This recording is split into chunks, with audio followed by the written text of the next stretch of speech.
All right, what's up, Dragon Brood? I think we finally got all of the cards out for Foundations now, so we're going to have a lot to follow up on today. I'm going to try to hit most of the rares and mythics that we didn't get to on the other ones, but this is going to be like our final wrap up of previews. And I want to let you know we're going to be having a lot of content coming. I'm going to be working with a couple other creators. I can't tell you just yet as we're working out final details.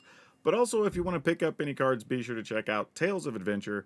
That's TOAMagic.com. And if you use code DRAGON, they'll save you 5%. So you can pick up all this foundation stuff. All right, let's get into it. All right, so here we have the High Society Hunter. 3 colorless, black, black, 5/3 flying. When this creature attacks, you may sacrifice another creature. If you do, put a +1/+1 counter on this creature. When another non-token creature dies, you draw a card.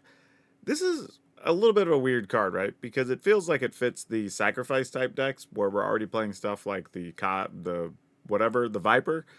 Like, I don't know if this gets played. I mean, it is 5 mana, but then you sacrifice stuff and get to draw cards. That's pretty cool.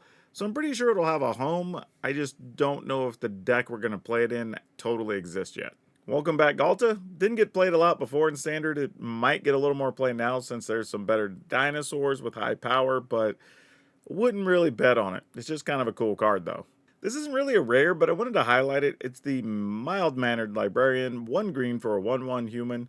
You can pay for, you put 2 +1/+1 counters on it, it becomes a werewolf for some reason, and you get to draw a card. I just found it interesting that it's just a random green card you can dump mana into to draw a card. I guess if you have a Commander Werewolf deck, it might have a little bit of extra upside. Just kind of a weird design, but yeah. Preposterous Proportions. That's such a cool name. 5 colorless, green, green, sorcery. Creatures you control get 10/10 and have vigilance until end of turn. I mean, if you have some way to ramp up with this, like I could see some worlds where maybe an elf deck plays this after you've already built up a couple of tokens and you want to attack with a bunch of 12/12s or something. Like, that's possible, but I don't think this is going to get played in too many spots. Swiftblade Vindicator. A white and a red for a 1/1 human soldier with double strike, vigilance, and trample. This is just a generally useful card. However, I don't know what decks it fits right now, but I will say this. The Boros Auras deck might want something like this since it does have double strike and vigilance. Could be a real problem, hard to block, especially once it gets to like 3/3/4/4, which is actually pretty easy for those decks to do. Also, might be a thing that goes into those decks maybe post rotation that they don't necessarily fit right now. So this could end up being one of those ones that sits around for a long while that actually becomes a thing later. So we'll see. Sire of the Seven Deaths. This is an Eldrazi. That means I hate it. I'm not an Eldrazi fan. That said, the card's not bad. It's a 7 mana, 7/7 with 7 abilities. First Strike, Vigilance, Menace, Trample, Reach, Lifelink, and Ward, where you have to pay 7 life. Generally a good card. I think anybody who has Eldrazi decks, especially since we had those commander decks come out in the early summer, people will probably want this, so I expect this to have some value. I don't know how much we'll see it played in Standard, but it actually is a cool reanimator target, if nothing else. Brass's Bounty, 7 mana, it's a sorcery. For each land you control, create a treasure. Meh, don't know if we really needed this one reprinted. Thousand Year Storm, 4 colorless, blue-red, enchantment. Whenever you cast an instant sorcery, you copy it for each other instant sorcery you've cast before this turn. You can choose new targets for it. I think we all tried to make this a thing once upon a time when it was in Standard and we didn't quite get there. A few spells exist now that are a little more efficient, so it's a possibility. But likely, if there's a deck, it's just going to be like one deck, I'd imagine, that's playing this. Sylvan Scavenging, colorless, green, green for an enchantment. At the beginning of your upkeep or beginning of your end step, choose one. Put a +1/+1 counter on target creature you control. Create a 3/3 green raccoon creature token if you control a creature with power 4 or greater. You know, my first thought was like, but I'm kind of thinking if I'm playing a +1/+1 counters deck, this is pretty cool because it's an automatic counter every turn. If the board's been swept, all I got to do is get one creature out, put a counter on it, get to get a bonus creature at the end of turn. That's pretty cool. So this one's weird. It might actually have some legs. It's a quirky card, but I could see this doing some work. Soulstone Sanctuary. This is a land you can tap for a colorless, pay 4. The land becomes a 3/3 creature with vigilance and all creature types, and it's still a land. All right, this would be interesting because this would be the third colorless creature land we have available in Standard once the set releases. That, it does get every creature type. So if you are playing something that's creature themed, you would get all those bonuses. Yeah, I wouldn't expect this to be expensive, but there's definitely going to be some spots where you might play this over one of the other lands. Hello, elves. Have more elf lords. Dwynen, Guiltleaf, Dane, 2 colorless, green, green, 3/4, has reach, which is good. All your other elves get +1/+1, which is good. And when it attacks, you gain a life for each attacking elf you control. Also good. Yeah, card's just solid. Drake Hatcher, colorless and a blue for a 1/3 human wizard. Has vigilance and prowess. Whenever this creature deals combat damage to a player, put that many incubation tokens on it. Remove 3 incubation tokens, or incubation counters from this creature. Create a 2/2 blue Drake creature token with flying. Uh, this feels like a lot of work. It's a 2 mana 1/3. It does have vigilance and prowess. So if I play a spell and attack, it's a 2/4. But I still have to deal damage to get 1 counter? No, when it deals damage, you put that many counters on it. Okay. So, I mean, it's possible this thing's playable, but I feel like you have to construct the deck to take advantage of it. Genesis Wave.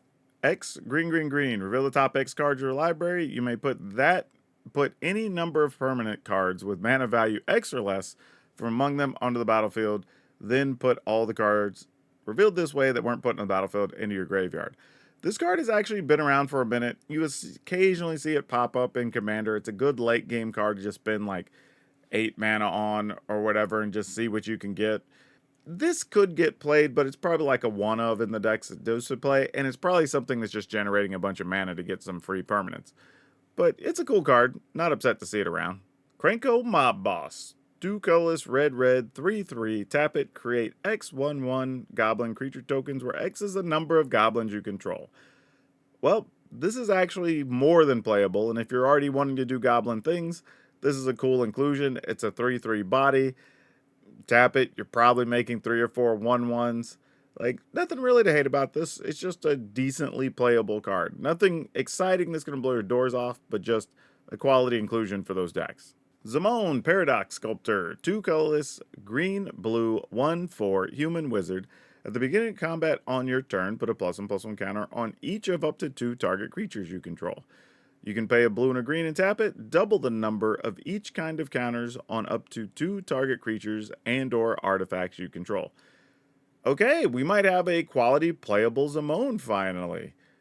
4 mana is a lot, I will admit. It's a 1/4, but every combat you get to put counters on 2 creatures. And then just an instant speed whenever you could double the counters on something. That's actually pretty useful.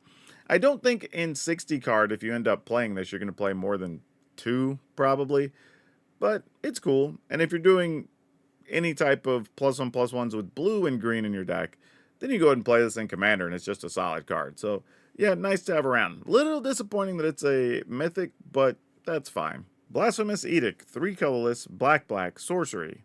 You may pay 1 black rather than pay this spell's mana cost if there are 13 or more creatures on the battlefield. Each player sacrifices 13 creatures of their choice. I don't know if I understand this card. All right, so for 5 mana, it's effectively just a sweeper in black for 5 mana, right? Each player sacrifices 13 creatures. Most people aren't going to have 13.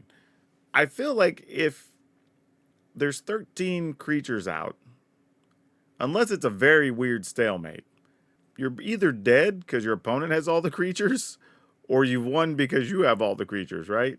So it's a weird alternate cost. But either way, it's a sweeper in black for 5 mana if you want it. Flamewake Phoenix, colorless, red, red, 2/2, flying, haste. It attacks each turn of Fable. At the beginning of combat on your turn, if you control a creature power 4 or greater, you can pay a red. If you do, return this card from your graveyard to the battlefield.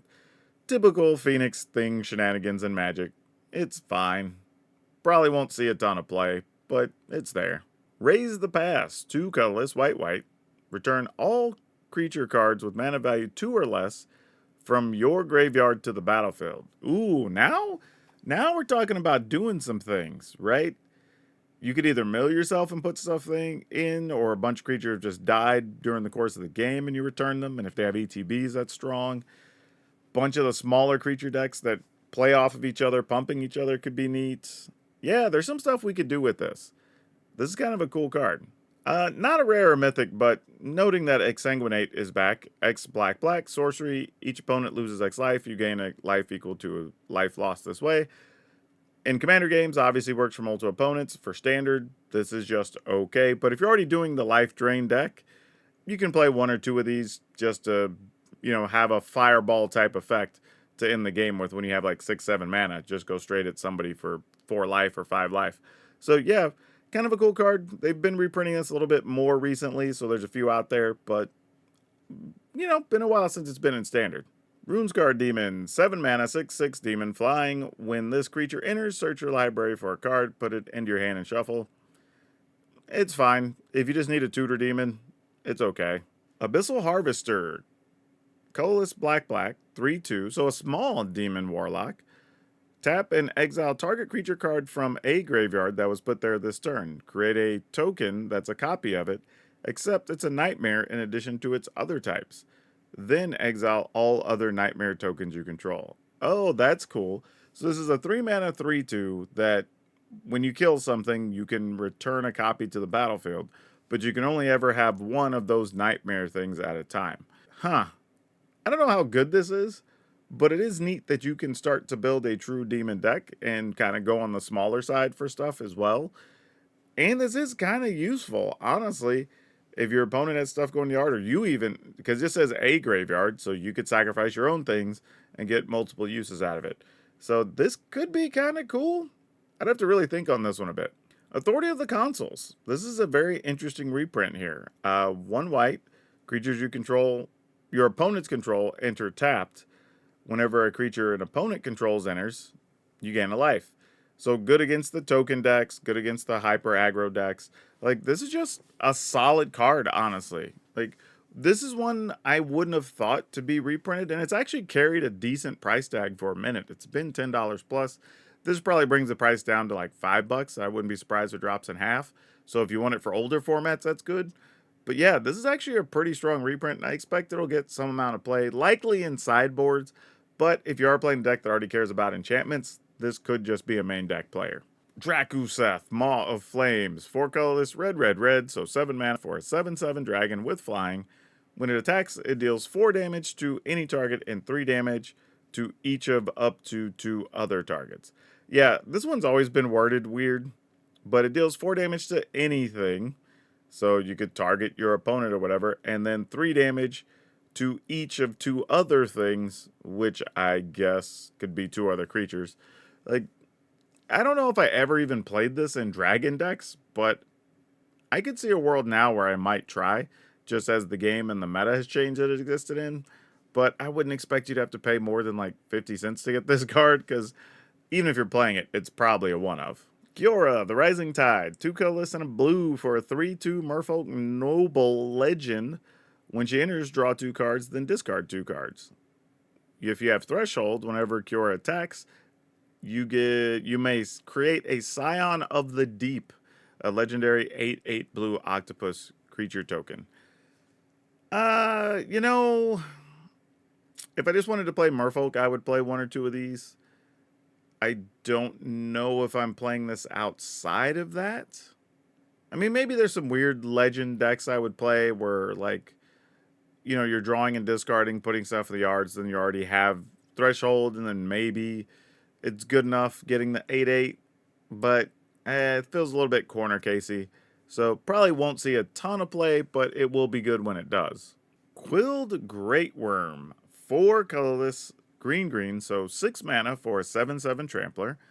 Whenever a creature you control deals combat damage during your turn, put that many +1/+1 counters on it. Okay. You may cast this card from your graveyard by removing 6 counters from among creatures you control, in addition to paying its other costs. Wow. 6 mana for a 7/7 trampler, obviously good on rate. And when any creature you control deals combat damage to you during your turn, put that many +1/+1 counters. Oh, whoa. This doesn't say deals combat damage to an opponent. This just says whenever a creature you control deals combat damage, period. So if you block with something that just survives combat, it gets counters on it. Or if you can pump it or protect it or whatever. Oh, wow. Okay.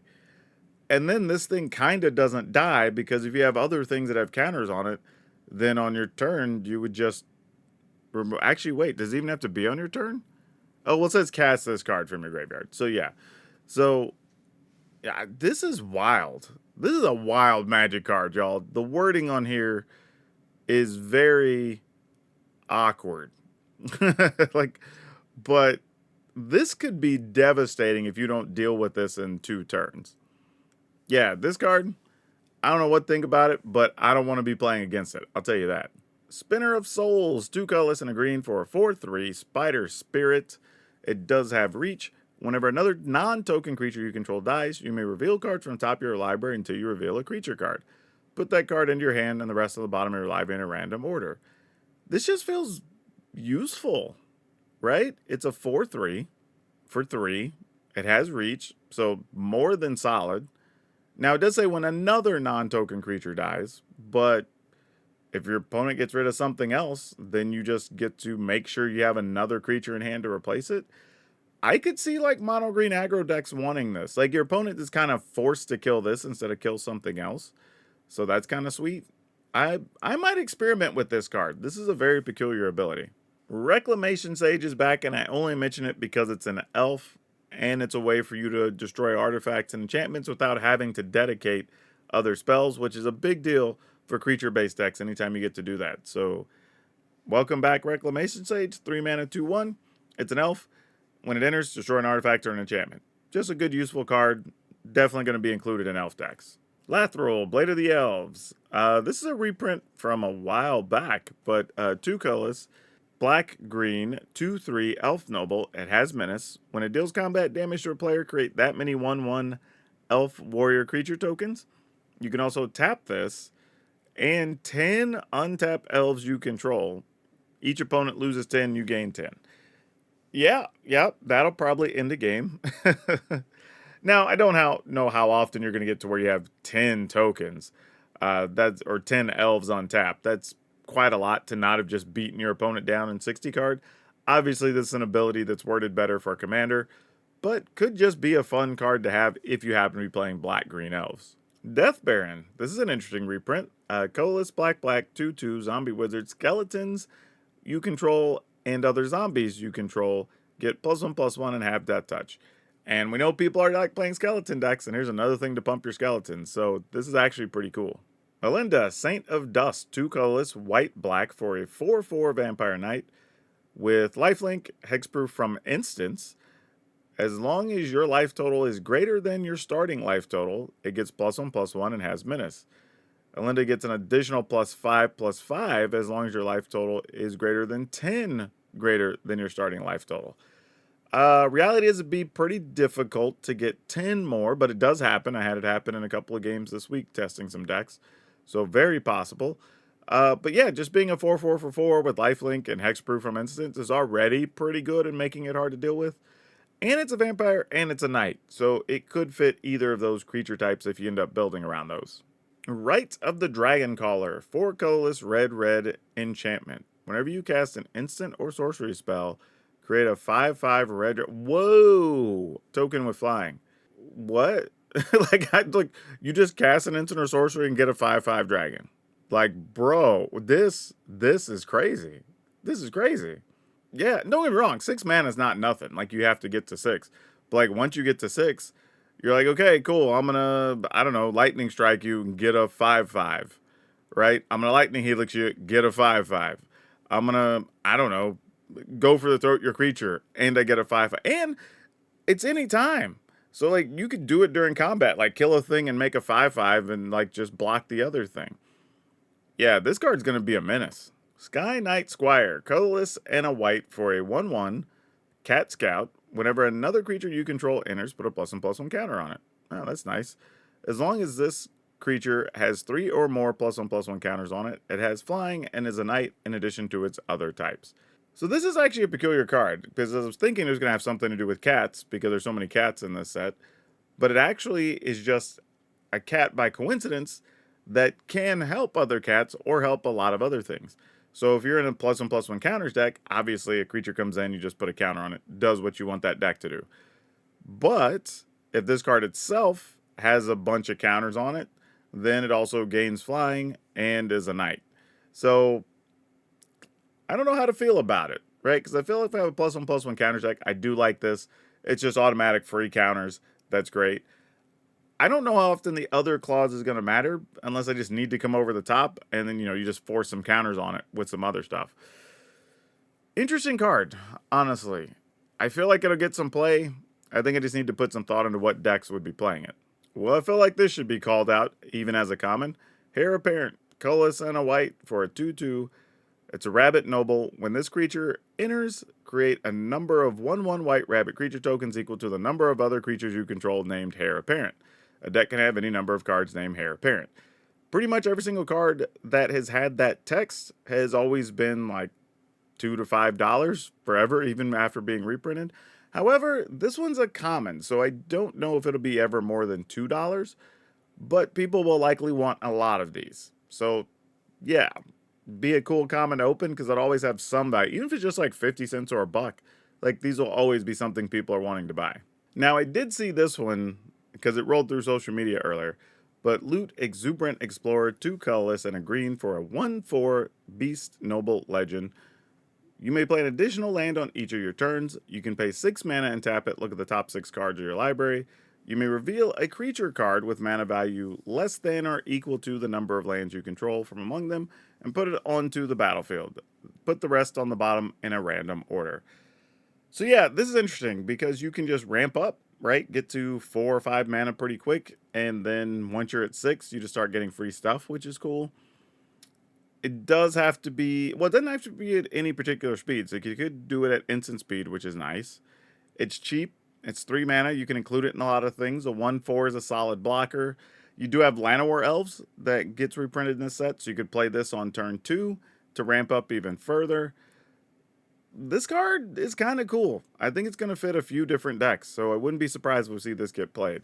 Corsair Captain, 2 colorless and a blue for a 2/2 human pirate.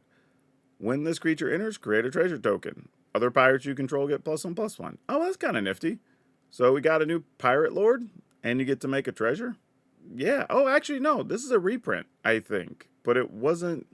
Was it a reprint? Yeah, I think it was. But I feel like it came out in, like, Jumpstart or something. But anyway, this is actually cool. It's a cool quality 2/2. You get a treasure, so you get a little bit of mana back. You get to pump the rest of your pirates. I don't have a problem with this card. This is actually pretty cool. And pirates needed a little bit of a boost. Rise of the Dark Realms. 7 colorless, black. Put all creature cards from all graveyards onto the battlefield under your control.